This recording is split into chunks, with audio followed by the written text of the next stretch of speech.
Mga boss, may gagawin dito. Water dispenser. Pinagbabas-plus ko na yung mga wiring niya ngayon.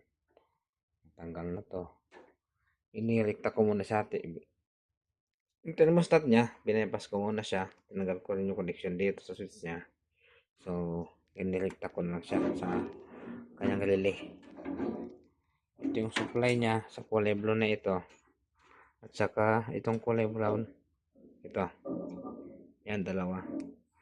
Tingnan natin kung mapapagana natin yung kanyang compressor lang. Compressor lang muna pagaganayan natin.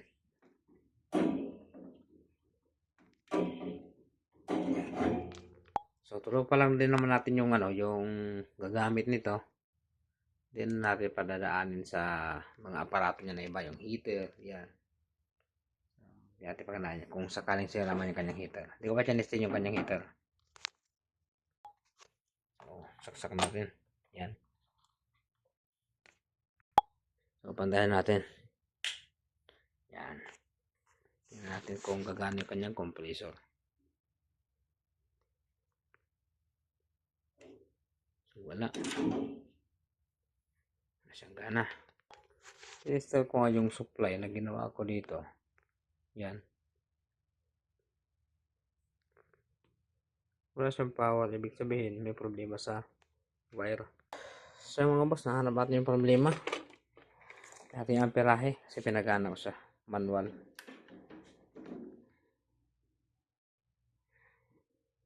Bakit naka-ohms? Off muna natin. Tapos sa amperahe. So 0.7 lang. Kung mag-iinit ang kanyang condenser at maglalamig kanyang tubig, tapos na yung problema nito. Okay na.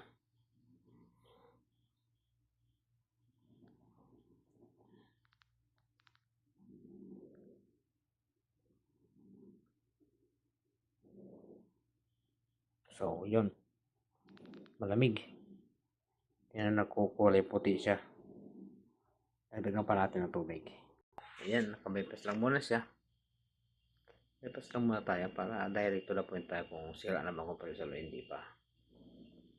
Yan, baklas yung wiring yan. So, madugo-dugo pa na yan. Trabaho yan.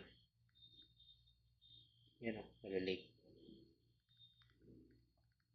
Kailangan pa natin i-confirm kung really ang problema. So, naklas ko yung dating relay niya. Ito yung kanyang thermostat sa gilid.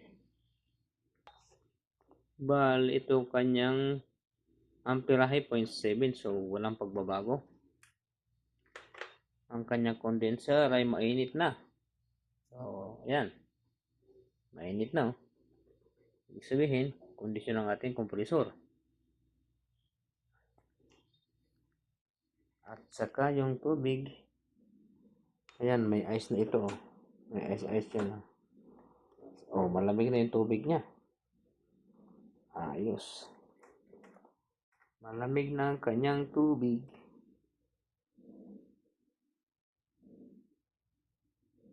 Okay, ganito na muna ang ating video. Abangan ang susunod na part 2 para clear na matapos natin yun. Salamat sa tiwala, salamat sa panonood. Manood lang kayo, panday matututunan ka. Bye!